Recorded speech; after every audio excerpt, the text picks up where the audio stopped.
na kayo ay makasal, wala na tumigilit sa inyo na kayo ay magpakasal sa isa't isa.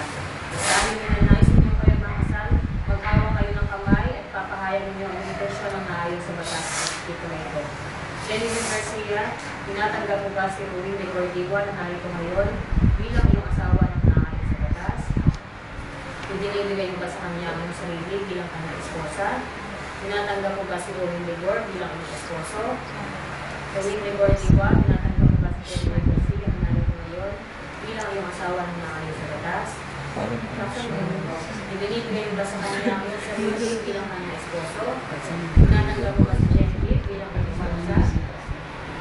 Or Genevieve, dahil tinatanggap mo sa isa bilang esposo at esposa, ngayon ay papahayag mo ang iyong sumpaan. Tatayo kayong dalawa, magkaharap kayo, magkahawak ng mga kamay. Ito yung inyong sumpaan. Ulitin niyo sa sabihin ko, pero sa isang isa kayo magkakalin. Umpisa natin kay Ruin de Gord. Ako si Ruin Diwa ay tinatanggap ka.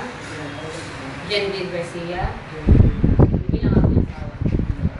Pinapangako ko na ako ay magiging tapat sa iyo sa kahirapan man o sa kaginhawahan sa lahat ng aspeto ng ating pamumuhay.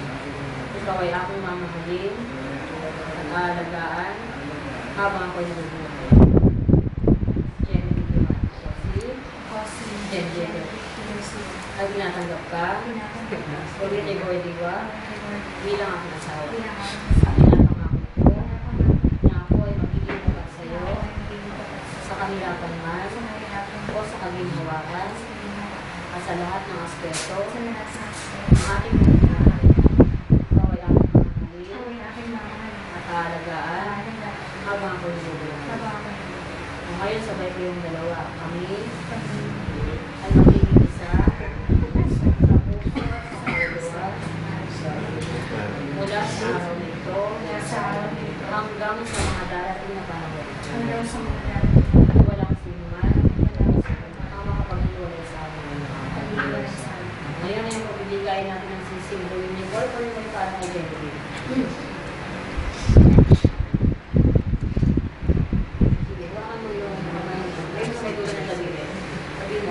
Genevieve, binibigay ko sa iyo ang sising ko bilang ganda, ng aking pagmamahal, katapatan, habang ako'y nabubuhay.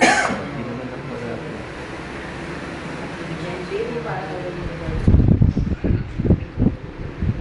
Ruin de Gord, binibigay ko sa iyo ang sising ko bilang ganda, ng aking pagmamahal,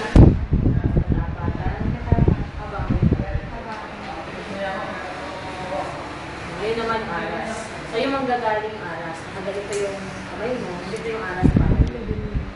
Ganon din yung kamay mo, Genevieve. Patong ngayon gawin mo yung kamay mo sa kamay mo, Genevieve. Ayan.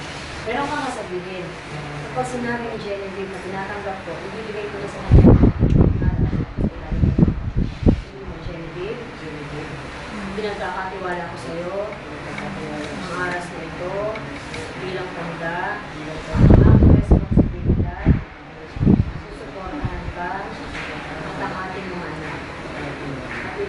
ko ang iyong mga kailangan. Nagbigay mo sa kanya ngayon. At pinapangako ko na ako ay magiging maayos sa pag-iingat ng ating kabuhayan para sa ating kapatid. Ibig sabihin niya ng Ruin de Gord, ikaw yung under obligation na magsuporta sa pamilya. Kaya nga, kayo nang galing. Kasi yung aras na yan, symbolizes your economic aspect. So, ngayon, dahil binibigay mo sa kanya, ang wife sa Philippine society, ang wife, responsable niya mag-ingat ng kayamanan. Kaya mo ibigay sa kanya. So, ikaw naman ay under obligation na ingatan ang kayamanan ng pamilya. Ngayon ay haharap na kayo sa akin ito kung ibalik mo na ako, corpus, alas sa Panginoon ay pinagkalat sa akin ng batas at sa harap ng mga tao natin dito ngayon ay mga magulang, mga liwati na sabi na pinakakaliton ng asawa na husband wife na alis sa batas. Palakpakan po natin ang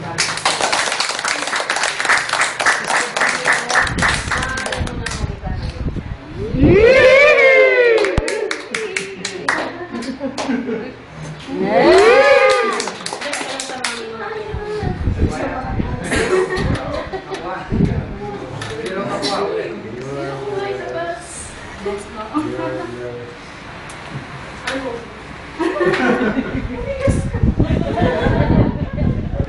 Masaya kayo kayo. Kasama na kayo.